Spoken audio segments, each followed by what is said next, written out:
नमस्कार, मी विशाल परदेशी. सुप्रभात. या बुलेटिनमध्ये आपण जाणून घेतोय महत्त्वाच्या घडामोडी. सुरुवात करूयात पुण्याच्या बातमीने. पुणे महापालिकेच्या भवन रचना विभागाने ताब्यात आलेल्या अम्युनिटी स्पेसवर 2 कोटी रुपये खर्च करून हडपसर इथे हॉस्पिटल बांधलंय. मात्र 2 वर्षांपूर्वी बांधण्यात आलेलं हॉस्पिटल जानेवारी महिन्यात पालिकेच्या आरोग्य विभागाच्या ताब्यात देण्यात आलं. अजूनही हॉस्पिटल पुणेकरांसाठी सुरू झालेलं नाहीये. गेली 2 वर्ष पुणे शहरात कोरोना महामारीमुळे आरोग्य सेवेवर ताण आलाय. रुग्णांना खासगी दवाखान्यात मोठ्या प्रमाणावर खर्च करून उपचार घ्यावे लागलेत आणि अशा परिस्थितीत महापालिकेचा स्वतःचा दवाखाना सुरू करणे आवश्यक होतं. मात्र तो आजही सुरू होऊ शकलेला नाही. एकीकडे महापालिका सुविधा केंद्र विकायला निघाली आहे, मात्र तिथेच महापालिकेने नागरिकांच्या करांचे 2 कोटी रुपये खर्च करून बांधलेलं हॉस्पिटल विना परवाना पडू नये. हा दवाखाना तातडीने सुरू करण्याचे आदेश द्यावेत आणि हे हॉस्पिटल जे आहे ते वर्षभर का बंद होतं याची चौकशी करण्यात यावी, अशी मागणी जी आहे ती सजग नागरिक मंचने केली आहे.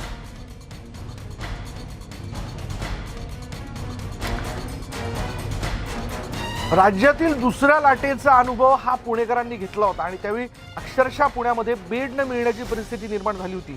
जम्बो कोविड सेंटरमध्ये एकही ऑक्सिजन बेड शिल्लक नव्हता. इतर ठिकाणी देखील रुग्णांची धावाधाव होत होती. असं असताना जर एक आरोग्य केंद्र आणि आरोग्य केंद्राची वास्तू जर महापालिकेच्या हातात होती तर ती त्या कालावधीतच का सुरू करण्यात आली नाही? जेव्हा की या वास्तूचं हस्तांतरण होऊन आता साधारण 1 वर्ष होत आला तरीही हे हॉस्पिटल सुरू होऊ शकलं नाही. याबद्दल बोलूयात. आमचे पुण्याचे प्रतिनिधी वैभव सोनवणे आपल्याबरोबर आहेत. वैभव, पुणेकरांच्या गाठीशी दुसऱ्या लाटेचा अनुभव आहे. त्यावेळी पुणेकरांनी पाहिलं होतं की अक्षरशः एकही बेड मिळत नव्हता. असं असताना जर ही हॉस्पिटलची वास्तू महापालिकेच्या ताब्यात होती तर ती तेव्हाच का सुरू करण्यात आली नाही? अजून का ती पडू नये? विशाल, हेच दुर्दैव आहे. प्रशासन कशा पद्धतीने दफ्तर दिरंगाईचं काम करतं ते याच्यावरून दिसून येईल आपल्याला. ज्या गोष्टीचा क्रायसिस किंवा ज्या गोष्टीचं संकट निर्माण झालंय त्या गोष्टीच्या संदर्भातली काही रिसोर्सेस किंवा काही उपलब्ध यंत्रणा तुमच्या हातात असताना तुम्ही त्याचा वापर करत नाही, यासारखी दुर्दैवी बाब दुसरी कुठली असू शकत नाही.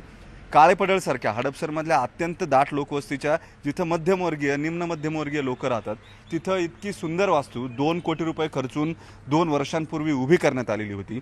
स्थानिक नगरसेवकांनी इथं स्वतःच्याच अभिनंदनाचे बोर्ड लावलेत, शब्द दिला तो पुरा केला. त्यांच्या विकास निधीतून हे हॉस्पिटल बांधण्यात आले असा बोर्ड त्यांनी लावलाय.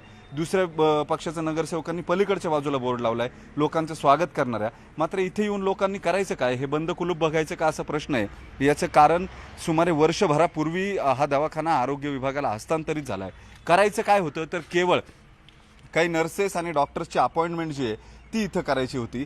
महापालिकेकडं बेड्स जे आहेत ते पडून आहेत. कोरोनाच्या काळामध्ये अनेक मोठ्या मोठ्या खरेद्या ज्या आहेत त्या झालेल्या होत्या आणि आता त्या खरेदीचं काय करायचं असा प्रश्न मध्यंतरी महापालिकेसमोर उपस्थित झालेला होता. बेड्स जी आहेत ती बेड्स एका ठिकाणी स्टोअररूममध्ये ठेवण्यात आलेली होती.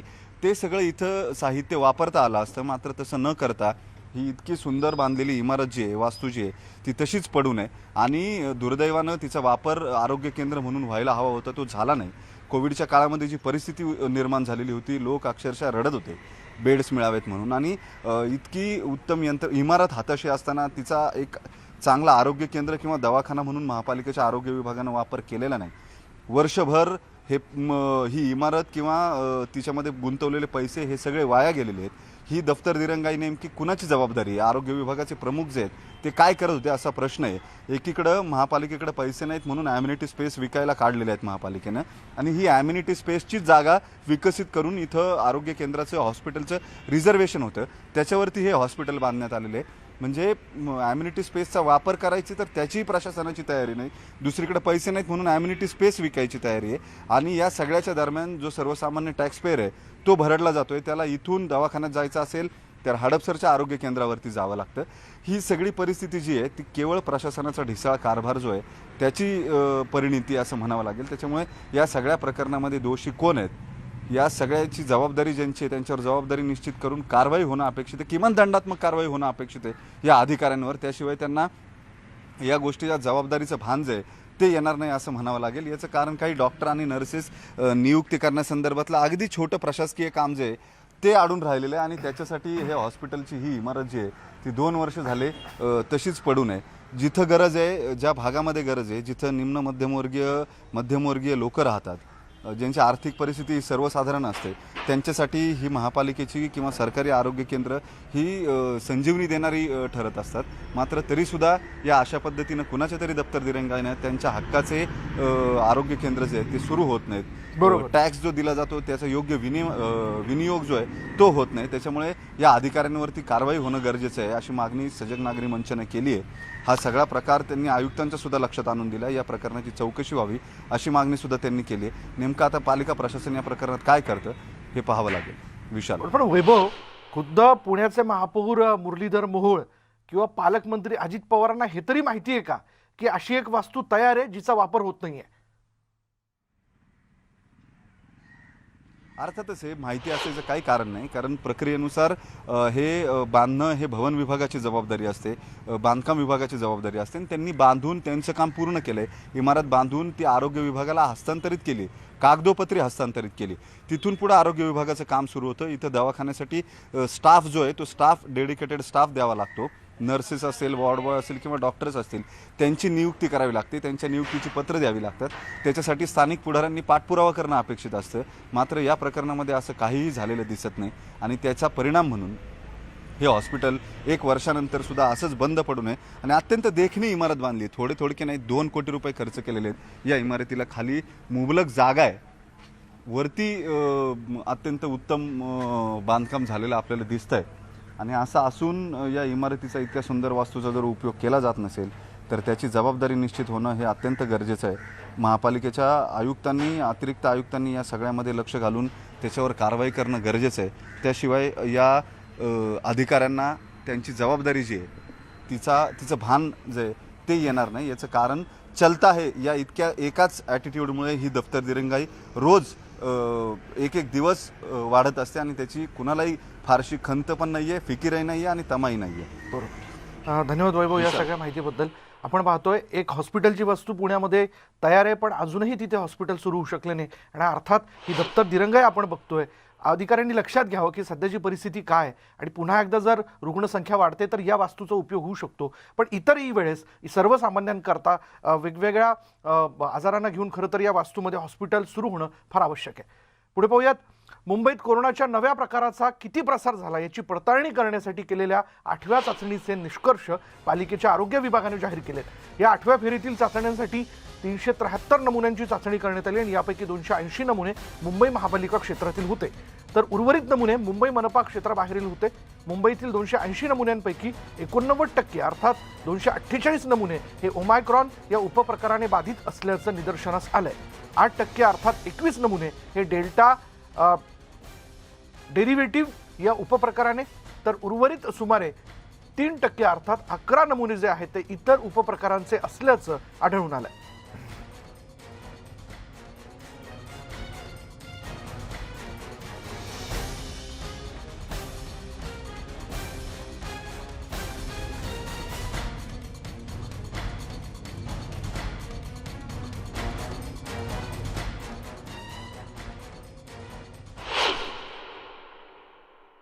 आणि आता देशात कोरोनाबाबत एक दिलासादायक बातमी अशी आहे की आज देशभरातील कोरोनाच्या रुग्णांमध्ये मोठी घट झाली आहे.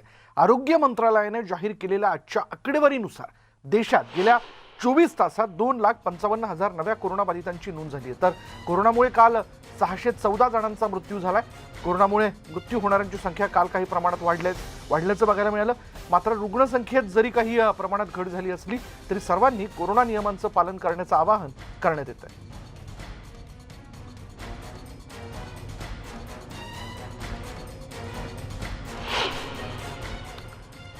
राज्यातील 1 कोटींहून अधिक लाभार्थींनी कोविड लसीचा दुसरा डोस अद्याप घेतला नाहीये. अद्याप घेतलेला नाहीये.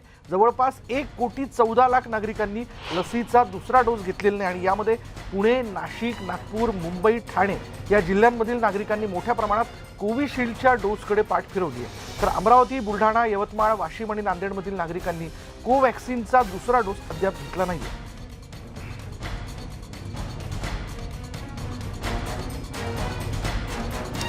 त्यामुळे धक्केदायक आहे की वारंवार आपण सांगतोय की कोरोनाशी संबंधित नियमांचं पालन करा, पण जर कोरोनापासून स्वतःला आपल्याला सुरक्षित ठेवायचं असेल तर लसीचे 2 डोस पूर्ण करून घेणं आवश्यक आहे.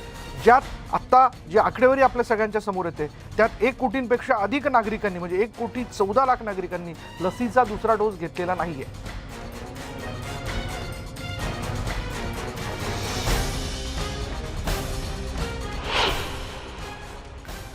आणि आता बातमी आहे तमाशा कलावंतांसाठीची. ही बातमी आहे न्यूज 18 लोकमतच्या पाठपुराव्याची. मागील 3 वर्ष कोरोनामुळे बंद असलेल्या तमाशाची बारी अखेर पुन्हा सुरू होणार आहे. राज्यात तमाशाला परवानगी देण्यात आली आहे. 1 फेब्रुवारीपासून राज्यातील तमाशा फड रंगणार आहेत आणि तशी घोषणा उपमुख्यमंत्री अजित पवार यांनी दिली आहे. तमाशा कलावंतांनी शरद पवार, अजित पवार आणि गृहमंत्री दिलीप वळसे पाटील यांची भेट घेतली आणि त्यानंतर अजित पवारांनी तमाशा सुरू करण्याची घोषणा केली. राष्ट्रवादीकडून तमाशा कलावंतांसाठी 1 कोटींची मदत देण्यात आली आहे.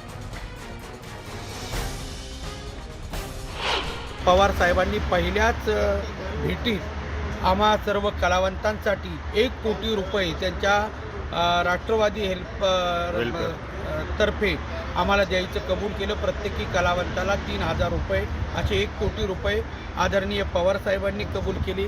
त्यानंतर अजितदादांनी 1 तारखेपासून तुमच्या तमाशा कार्यक्रमाला आम्ही परवानगी देणार आहोत असं सांगितलं आणि 1 तारखेला JR काढतो असं सांगितलं. त्याचप्रमाणे आदरणीय दिलीप वळसे पाटील यांनी सांगितलं की तुम्हाला 1 तारखेला आम्ही आमच्या खात्यातर्फे परवानगी देतो. असं या तिन्ही महान व्यक्तींनी आम्हा लोक कलावंतांना खूप मोठा दिलासा दिलेला आहे. पुण्यात आमचे जुन्नरचे प्रतिनिधी रायचंद शिंदे आपल्याबरोबर आहे.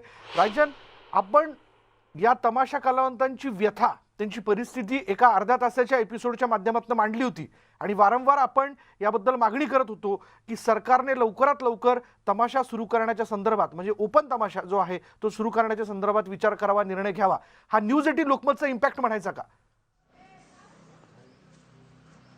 नक्कीच सर, हा न्यूज 18 लोकमतचाच इम्पॅक्ट आहे. आपण मागच्या वर्षभरामध्ये ही सगळी व्यथा आपण दाखवत होतो आणि काल त्यानंतर रविवारी जी नारायणगावमध्ये मिटिंग झाली तमाशा फडाचे जे मालक होते सगळ्यांची, त्यानंतर राष्ट्रवादीचे सर्व असलेले शरद पवार यांनी या सगळ्यांना फडमालकांना मुंबईत बोलवलं आणि या मिटिंगमध्ये सहभागी असलेला विठाबाई नारायणगावकर यांचा नातू आणि त्यांचे जावई आपल्यासोबत आहेत. काल ते मिटिंगला उपस्थित होते. नेमकं काय झालं आपण त्यांना विचारणार आहोत. मी आता विठाबाईंच्या घरामध्येच आहेत आणि काय नेमकी चर्चा झाली ते विचारणार आहोत. नेमकं काय ठरलं काल? प्रथमतः न्यूज 18 लोकमतचे आभार. गेल्या 2 महिन्यापासून सततच्या बातम्यांच्या पाठपुराव्यामुळे आम्हाला यश आलं. काल राष्ट्रवादी काँग्रेसचे अध्यक्ष आदरणीय शरद पवार साहेब यांना आम्ही भेटून आमची सगळी व्यथा सांगितली. व्यथा सांगितल्यानंतर त्यांनी तात्काळ उपमुख्यमंत्री अजितदादा पवार आणि अमित भैया देशमुख यांना फोन लावून तमाशाची व्यथा सांगून तात्काळ यांना परमिशन देण्याचे आदेश दिले. त्याप्रमाणे येत्या 28 तारखेला तो JR निघन. अजितदादांनी लवकरात लवकर 1 फेब्रुवारीपासून परमिशन द्यायचं असं जाहीर केलंय. नक्कीच 1 तारखेला सुरू होईल अशी आशा करूया. अनेक दिवस तुमचं सुद्धा सगळं थांबलं होतं, अनेक प्रॉब्लेम सुरू होते, नको ती कामं करायला फडमालकांना लागली होती. आता ज्यावेळेस सुरू होईल त्यावेळेस नेमकी काय भावना असेल, तुम्ही कसं पाहता याकडे? आता आमची भावना अशी आहे की आम्हाला खरंच अतिशय आनंद झालेला आहे आणि हे जे आतापर्यंत आमची जी तळतळ होती, आमची जी व्यथा होती ती न्यूज लोकमतवाल्यांनी त्यांच्या पुढे आणून दिली आणि त्यांनी आम्हाला कालच दिलासादायक एक बातमी दिलेली आहे की आम्हाला 1 फेब्रुवारीपासून एक कार्यक्रमाला परवानगी मिळालेली आहे आणि आता पोटापाण्याचा उदरनिर्वाह चालू होणार आहे आणि आता खरंच सगळ्यांचं चांगलं होणार आहे की आम्ही त्यांचे आभार मानतो.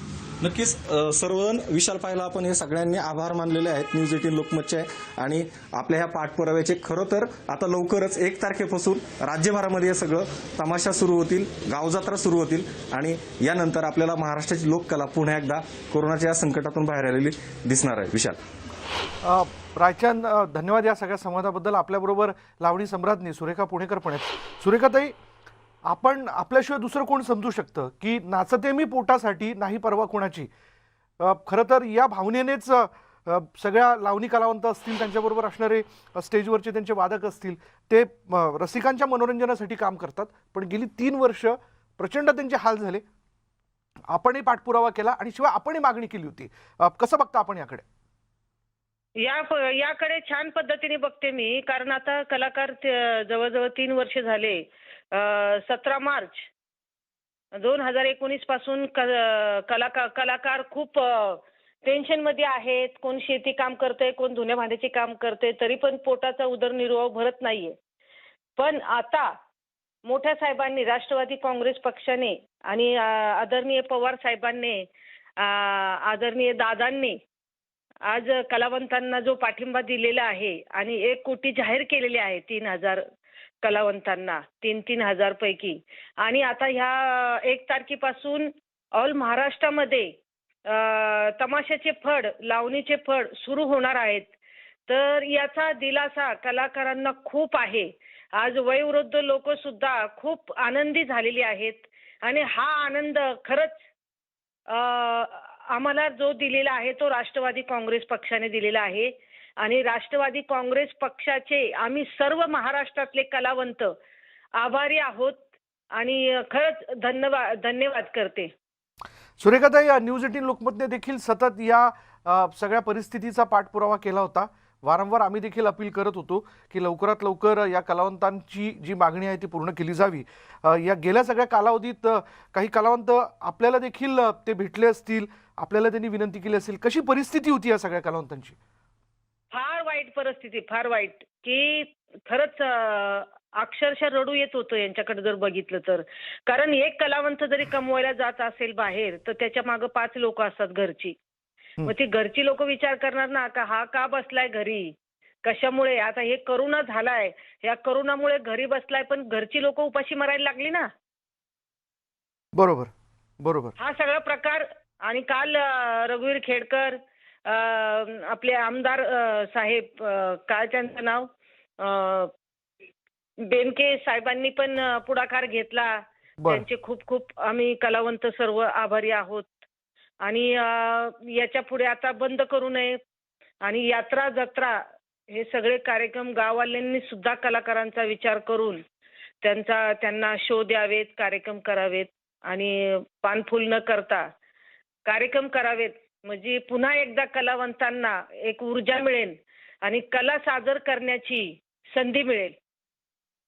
धन्यवाद आमच्याशी बोलल्याबद्दल. परत एकदा आता तमाशाच्या फडावरती आपण बघतोय, स्टेजवरती ढोलकीवर थाप पडेल, गण गवळण आणि बतावणी जी आहे ती सुरेख रंगणार. आणि या कलावंतांना जी भ्रांत त्यांच्यामध्ये निर्माण झालेली होती की आता पोट कसं भरायचं, कारण हाल त्यांचे प्रचंड होत होते. न्यूज 18 लोकमतने या सगळ्या परिस्थितीचे त्यांचा पाठपुरावा केला आणि आम्ही मागणी करत होतो सरकारकडे की लवकरात लवकर तमाशा फड सुरू करण्याच्या संदर्भात परवानगी दिली जावी. तर आपण बघतोय हा होता न्यूज 18 लोकमत इम्पॅक्ट. यानंतर इथे वेळ झाली का ब्रेकची. ब्रेक घेऊयात. पहा फक्त न्यूज 18 लोकमत. नंतर ब्रेकनंतर बातमी आहे जम्मू काश्मीरमध्ये पडत असलेल्या बर्फवृष्टीची. गेल्या काही दिवसांपासून काश्मीरमध्ये तुफान बर्फवृष्टी होते आणि त्यामुळे देशाचं नंदनवन असलेल्या काश्मीरचं सौंदर्य आणखीन खुललंय. तर दुसरीकडे जम्मूमधील वैष्णोदेवी मंदिर परिसरातही मोठी बर्फवृष्टी होते. त्यामुळे परिसरात पांढरी चादर पसरल्याचं पाहायला मिळतंय. परिसराला पांढरं आच्छादन घातल्याचा भास होतोय. वैष्णोदेवीचं दर्शन करण्यासाठी आलेले भाविक बर्फाचा आनंद घेत आहेत. सध्या परिसरातील तापमान 3 ते 7 अंश सेल्सिअसवर गेले. न्यूज 18 लोकमतच्या प्रेक्षकांसाठी वैष्णोदेवी परिसरातील बर्फाची ही खास दृश्य.